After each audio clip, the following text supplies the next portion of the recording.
Hello, कैसे हैं आप सब। आशा है कि आप सब सही ही होंगे। तो चलिए आज हम एक मज़ेदार पाठ पढ़ते हैं, वो भी गणित का, जिसका नाम है आकृतियाँ और स्थान।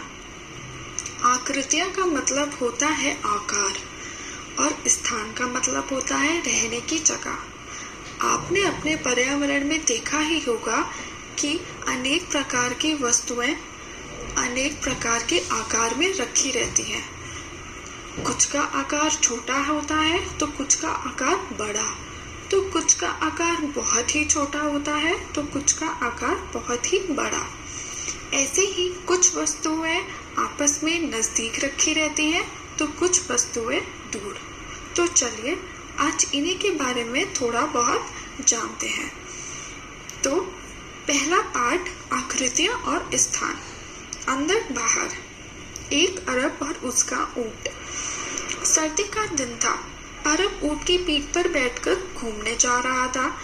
रात को अरब ने अपना तंबू लगाया और उसके अंदर चला गया। ऊंट को बाहर ही रहने दिया। तभी ऊंट बोलता है, बाहर तो बहुत ठंड है, क्या मैं अपनी गर्दन अंदर कर लूं? तो फिर अरब बोलता है, ठीक है, तुम अपनी गर्दन अंदर कर लो। फिर दोबारा ऊंट बोलता है, बाहर तो बहुत ठंड है, क्या मैं अपनी आगे की टांगे भी अंदर कर लूं? तो फिर अरब बोलता है, ठीक है, तुम अपने आगे की टांगे भी अंदर कर लो। तो फिर ऊंट बोलता है, बाहर तो बहुत ठंड है, क्या मैं अंदर आ जाऊं? तो फिर अरब बोलता है, अरे नहीं, ये तंबू हम दोनों के लिए बहुत छोटा है। और फिर ऊंट बोलता है, इसलिए मैं अंदर आ रहा हूँ और तुम बाहर जाओ। और देखते ही देखते बेचारा अरब तंबू के बाहर बैठ जाता है और ऊंट तंबू के अंदर आराम से सो जाता है। तो चलिए पहला अभ्यास कार्य करते हैं, उससे बड़ा उससे छोटा। पहले चित्र में निशान लगाइए कि कौन सा बड़ा है।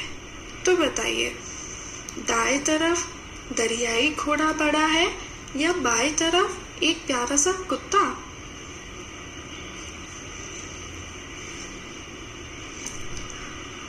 जी हाँ, दाएं तरफ दरियाई घोड़ा कुत्ते से बड़ा है।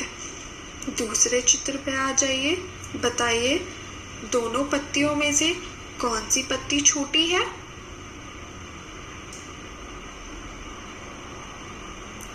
जी हाँ, बाएं तरफ की पत्ती दाएं तरफ की पत्ती से छोटी है। तीसरे चित्र पे आ जाइए, बताइए कौन सा जानवर छोटा है, दाएं तरफ की प्यारी सी गिलहरी या फिर बाएं तरफ की मुस्कुराती हुई गाय?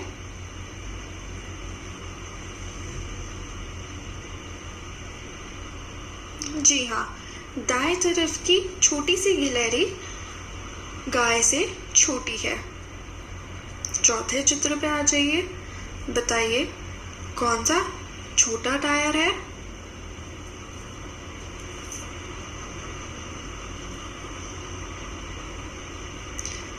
जी हाँ, पीछे वाला भागता हुआ टायर आगे वाले टायर से छोटा है, तो उस पर निशान लगा दीजिए। अब दूसरा अभ्यास कार्य करते हैं, सबसे बड़ा सबसे छोटा। तो बताइए, पहले चित्र में तीनों पेड़ में से कौन सा पेड़ सबसे छोटा है? जी हाँ, दाएं तरफ का पेड़ सबसे छोटा है। तो बताइए, दूसरे चित्र में कौन से सबसे बड़ा जानवर है? एक कुत्ता, एक बिल्ली या फिर एक हाथी?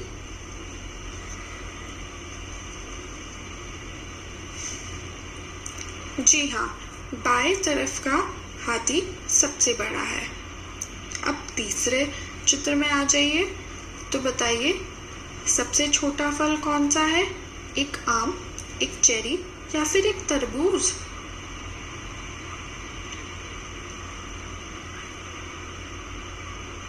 जी हाँ, बीच में एक छोटी सी चेरी सबसे छोटा फल है। अब चौथे चित्र में आ जाइए। बताइए कौन सा सबसे बड़ा बुलबुला है?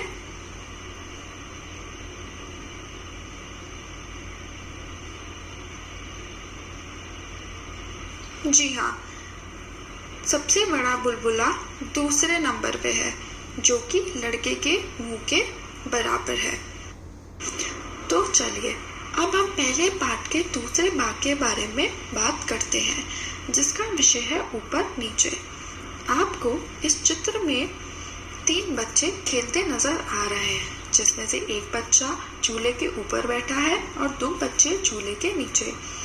ऐसे ही एक चिड़िया पेड़ के ऊपर बैठी है और एक बिल्ली पेड़ के नीचे। तो बताइए इससे आपको क्या पता चल रहा है?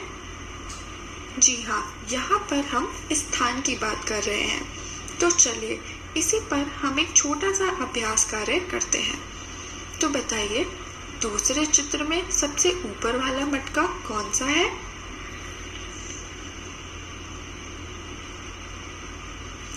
जी हाँ, सबसे छोटा वाला मटका जो कि 2 मटकों के ऊपर रखा है वो सबसे छोटा है। तो बताइए सीढ़ियों के नीचे वाले जानवर कौन सा है? जी हाँ, एक प्यारा सा कुत्ता वो सीढ़ियों के नीचे बैठा है। अब तीसरे भाग की बात करते हैं, जिसका विषय है पास दूर। तो बताइए मकान के पास वाली चिड़िया कौन सी है?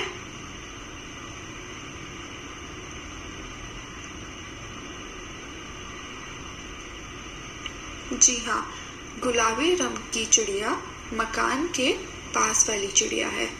तो ऐसे ही दूसरे चित्र पर आ जाइए। बताइए पेड़ से दूर वाली बिल्ली कौन सी है?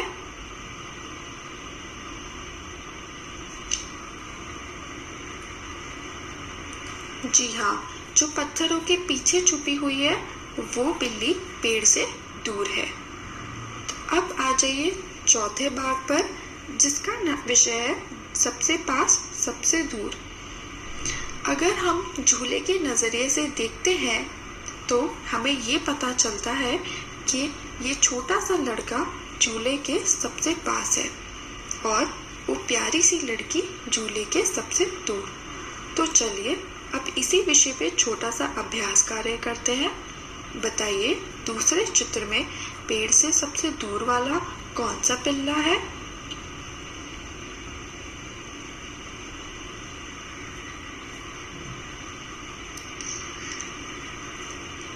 जी हाँ, सबसे बाएं तरफ ही पेड़ से दूर वाला पिल्ला है। तो अब तीसरे चित्र पर आ जाइए। बताइए चिड़िया के सबसे पास वाला पेड़ कौन सा है?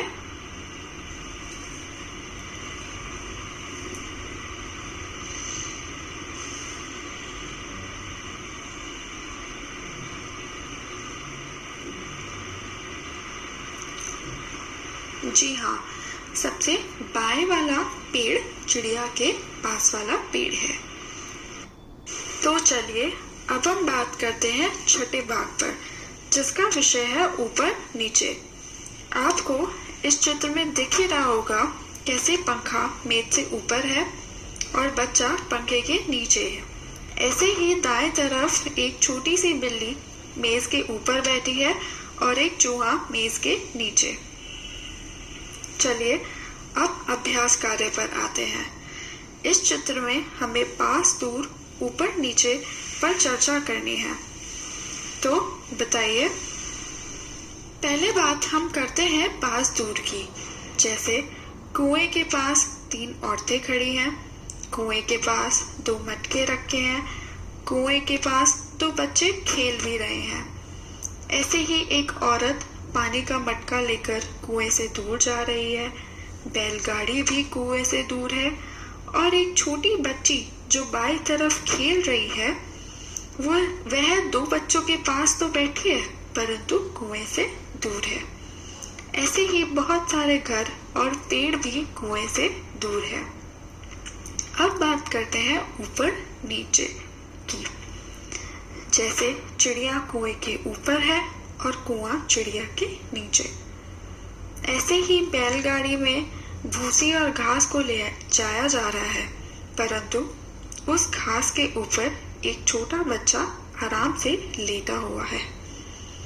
ऐसे ही एक मटका लाल वाली औरत के सर के ऊपर रखा हुआ है और बाकी के 2 मटके नीचे। आशा है कि आपको ये समझ में आया होगा।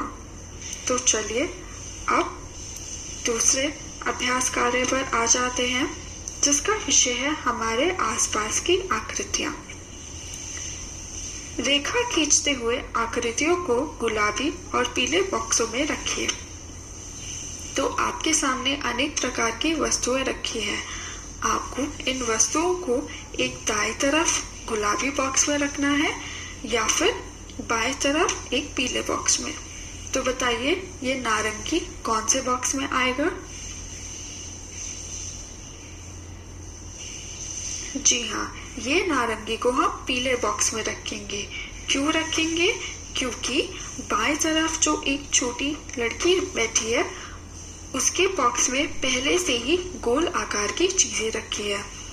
तो इससे ये जाना जाता है कि हमें पीले बॉक्स में गोल आकार की चीजें रखनी है और गुलाबी बॉक्स में हमें डिब्बे रखने हैं, चौकोर आकार की चीजें रखनी है। ऐसे ही फुटबॉल गेंद वो कौन से बॉक्स में आएगी? जी हाँ, वो भी पीले बॉक्स में आएगी। टमाटर,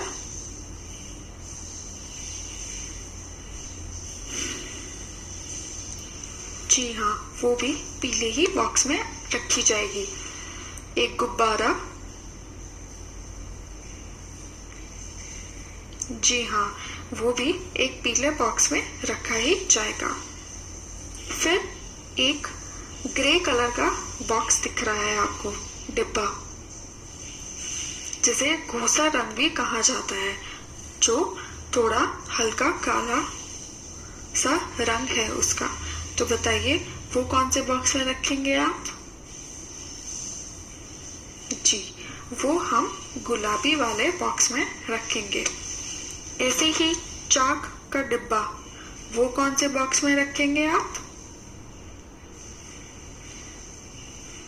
जी हाँ, वो भी आप गुलाबी वाले बॉक्स में ही रखेंगे।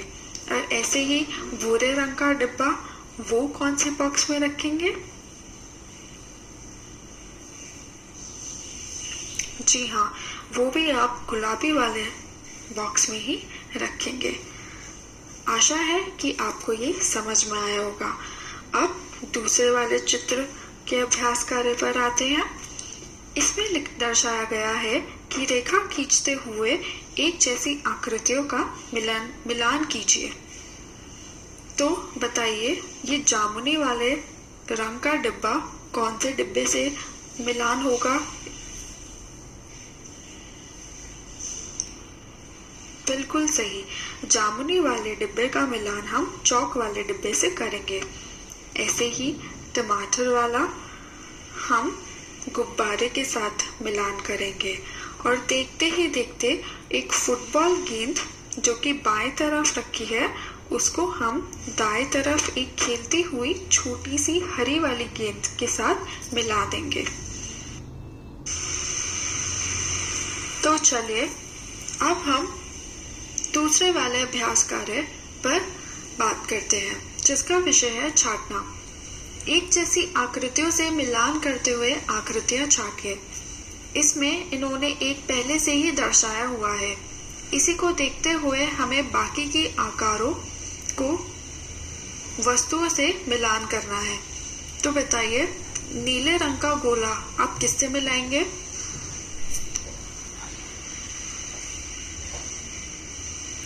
जी हाँ, हम नीले रंग का गोला एक गुब्बारे से मिला देंगे। ऐसे ही नारंगी रंग का घनाभ मतलब नारंगी रंग का चौकोर वाला बॉक्स किससे मिलाएंगे?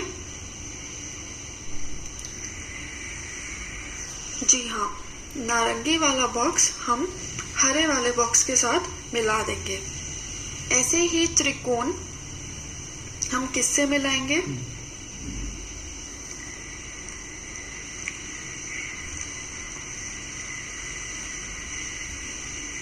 जी हाँ, हम त्रिकोण एक जन्मदिन वाली टोपी मतलब बर्थडे कैप से मिला देंगे। अब आ जाइए उसी के नीचे वाले अभ्यास कार्य पर। एक जैसी आकृतियों के जोड़े बनाइए।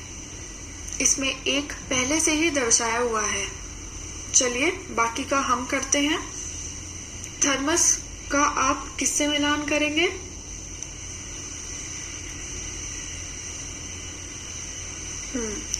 थर्मस का हम मिलान एक सेल से करेंगे। अब एक रोल पर आ जाइए, वो किससे आप मिलान करेंगे?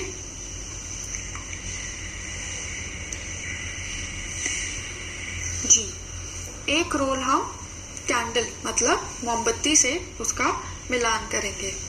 अब टमाटर पर आ जाइए।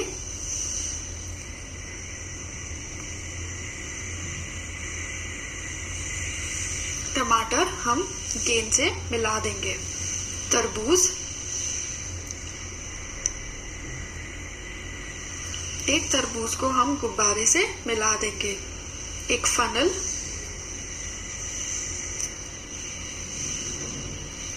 एक फनल को हम त्रिकोण से मिला देंगे। एक ईंट, ईंट को हम बाएं तरफ रखी हुई हरे रंग का बॉक्स से मिला देंगे। एक ड्रम, एक ड्रम को बाएं तरफ रखा हुआ सबसे ऊपर एक वस्तु जो भूरे रंग का है, हम उससे मिलान कर देंगे। अब चलते हैं सतह भाग पर, जिसका विषय है लुढ़कना और सरकना। सो बच्चों, लुढ़कने का मतलब होता है जो वस्तु गोल गोल घूमती है, जिसे आप अपनी भाषा में कला मंडी भी कह सकते हैं। और सरकने का मतलब होता है जो वस्तु बिना घूमे हुए आगे ही बढ़ जाए। उदाहरण, हम गोल चीजों को या फिर गोल आकार की वस्तुओं को ही लुढ़का सकते हैं, परंतु चौकोर वाली वस्तु या जो वस्तु जिनका आकार गोल ना हो, हम उन चीजों को ही सिर्फ सरका सकते हैं। जैसे आपको इस चित्र में दिख ही रहा होगा कि कैसे एक बच्चा दाएं तरफ एक गेंद को लुढ़का रहा है और बाएं तरफ एक छोटी सी बच्ची कैसे बॉक्स को सरका रही है। तो चलिए अब अभ्यास कार्य करते हैं। बताइए, लुढ़कने वाली कौन सी वस्तु है?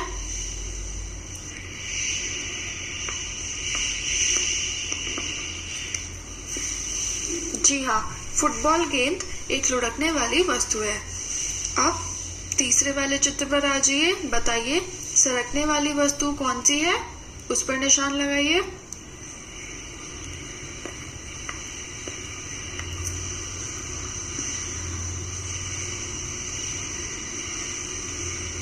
जी हाँ, एक सूटकेस सरकने वाली वस्तु है। अब एक छोटी सी कहानी पर आ जाते हैं। बुद्धिमान दादी। एक मेमना था, वह अपनी दादी माँ से मिलने जा रहा था। जंगल के रास्ते में उसे एक भेड़िया मिला। तभी भेड़िया बोला, मैं तुम्हें खाने जा रहा हूँ। तो बेचारा मेमना बोला, कृपया मुझे जाने दे, मैं अपनी दादी माँ से मिलने जा रहा हूँ। जब मैं वापस आऊं तो मुझे खा लेना। तब भेड़िया बोलता है, अच्छा तो तुम जा सकते हो। फिर जब वह लौटने लगा तो उसने दादी माँ को भेड़े के बारे में बताया। दादी माँ ने उसे एक उपाय सुझाया। दादी माँ बोली, चलो अपने आप को इस ढोलक में छुपा लो। और उस मेमने ने ऐसा ही किया। दादी माँ ने ढोलक को सड़क पर लुढ़का दिया। ढोलक नीचे की ओर लुढ़कने लगी। मेमने ने भेड़े को अपना इंतजार करते हुए पाया। तभी भेड़िया बोला, क्या तुमने किसी मेमने को इस तरफ आते हुए देखा है? तो ढोलक बोलती है, नहीं। भेड़िए को शक हो गया और वह ढोलक के पीछे पीछे दौड़ने लगा। और इससे पहले कि भेड़िया उसे पकड़ पाता, मेमना अपने घर पहुंच गया। उसने दादी माँ को धन्यवाद किया।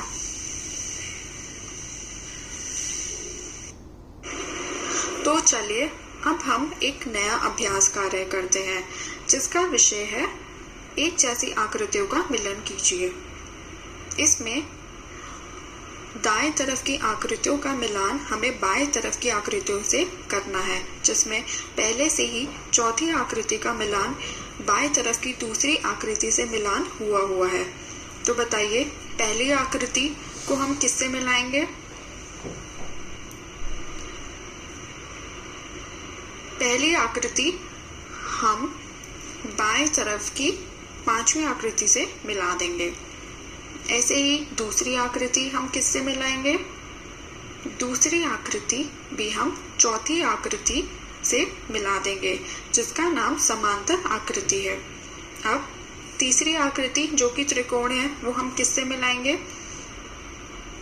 तीसरी आकृति हम छठी आकृति से मिला देंगे। ऐसे ही पांचवी आकृति हम किससे मिलाएंगे? पांचवी आकृति हम बाएं तरफ की पहली आकृति से मिला देंगे, जिसका नाम अर्धवृत्त है।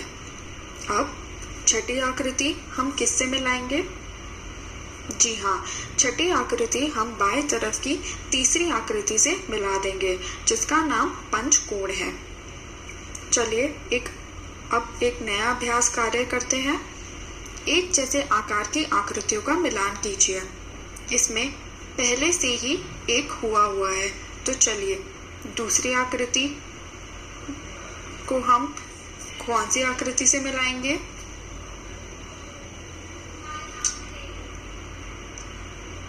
दूसरी आकृति को हम बाएं तरफ की दूसरे त्रिकोण से मिला देंगे। अब बताइए तीसरा त्रिकोण हम कौन से आकृति से मिलाएंगे? तीसरा त्रिकोण हम बाएं तरफ के चौथे त्रिकोण से मिला देंगे। अब बताइए चौथा त्रिकोण हम किससे मिलाएंगे? जी, चौथा त्रिकोण हम पांचवें त्रिकोण से मिला देंगे, जो कि बाएं तरफ है। अब बताइए पांचवा त्रिकोण जो कि दाईं तरफ है वो हम किससे मिलाएंगे? जी, पांचवा त्रिकोण हम बाएं तरफ के पहले छोटे वाले त्रिकोण से मिला देंगे।